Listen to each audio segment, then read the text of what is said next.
Uh, but see, that's the whole thing. Is that's what made Spider-Man so great to begin with, was the whole with great power comes great responsibility, because Peter Parker was a victim and Mm-hmm. was given power.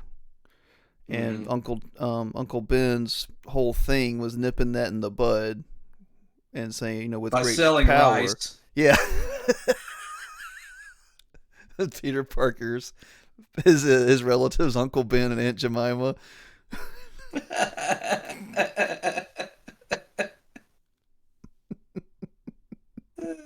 But no, you're right. He could have. Yeah, he had the same like scenario where he could have easily become like his origin is way more of a villain origin than a superhero origin, but he doesn't allow it to be that way. Yeah. And it's the same thing with characters like Batman, that choose not to become villains hmm even though they were victims.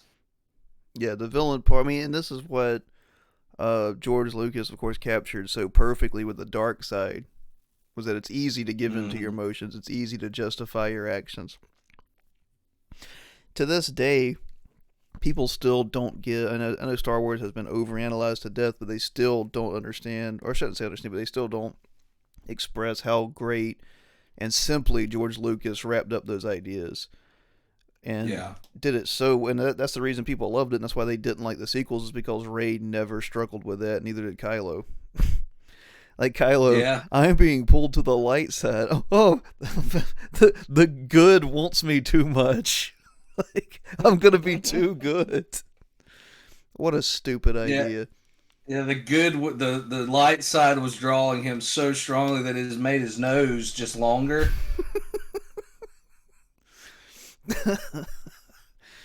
That's a horse-faced man. Nah, he's so bigger than me and you to put together. Oh, he's a beast. I kind of want to see his new movie, the hmm one where he's in like a futuristic soldier guy, but he's fighting dinosaurs. They finally let him be a Marine like he was in real life. Yeah, for real. But yeah, I mean, but that's what they dropped the ball with. That is this idea is like he wasn't really a victim. He had no reason to go to the dark side. Like even his fear wasn't really justified, and you get that he knew it. Like there's no way like Luke was gonna kill him. And I just they did that. I think that's a key problem with that sequel and with a lot of movie villains now, or in modern comic villains too, is they either have nothing. I mean, I don't know what to tell you about Ryan Johnson. He's just awful. That dude can't write a character to save his life. So we'll call that one an example of just an exception. But Hmm. a lot of Marvel comics in particular, well, and DC, they want you to feel so much sympathy for the villain being a victim, and it's like, no, they're a villain. Yeah, They're a victim when they're not hurting other people. They become a yeah. villain when they start hurting other people. Well, and see, like I think one of the that can work if it's a delicate balance. So, like the heart of was the Heart of Ice mm-hmm. episode of the animated Batman series with Mr. Freeze. I thought they did a good job making you feel sympathy for his background, but still seeing him as a very cold and violent character. Like Yeah. he's still very much a villain. It doesn't undo his evil to feel sympathy for who No, he the was. sadness comes from watching someone who's that hurt other people and ultimately hurt himself more. Hmm. And that's the whole thing. That's what comes from that. Yeah. But I know but I think that's a thing that people are just so sick of, like, especially with modern comics. They'll get someone like Poison Ivy and be like, oh, like she just wants to save the world. It's like, yeah, that's the whole point, man. Villains are people who want to save the world.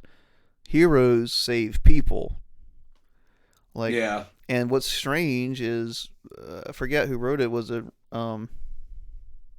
remember remember whatever his name is, Remander? Rick Remender Yeah, is he or the one? Is Reminder. he the one that did Runaways? I don't know if he did Runaways. I know he did Tokyo Ghost and a bunch of other good series, but I don't know if he did It's not Runaways or not. Morrison. It's not. It doesn't matter. I'll find it out later. But it's either in the first or second run. I think it's the second run of Runaways, which the first run is fantastic. Every run after that gets worse and worse. because he got off of it, whoever it was. But and it's killing me that I can't remember his name. Anyway, they say that they actually find someone, and they make the point. I think one of them says that villains. Ryan K. Vaughn. Vaughn, yeah, I knew it was someone great. I knew it was like someone great in the industry that is a Yeah. classic now. But he's he had a character say, "Villains try to change the world. We just try to save people," and that's probably Hmm. the best um line I've ever seen in a comic recently. And I say recently, that's probably like 2005. That's how sad Yeah, that yeah, is. yeah. But to describe this idea, and it's lost on a lot of people. It's like I think the thing is, good intentions don't matter, and so, for some reason, and we know why that's lost. It's because we have 80 years of academia telling you that good intentions are all that matters. Mhm.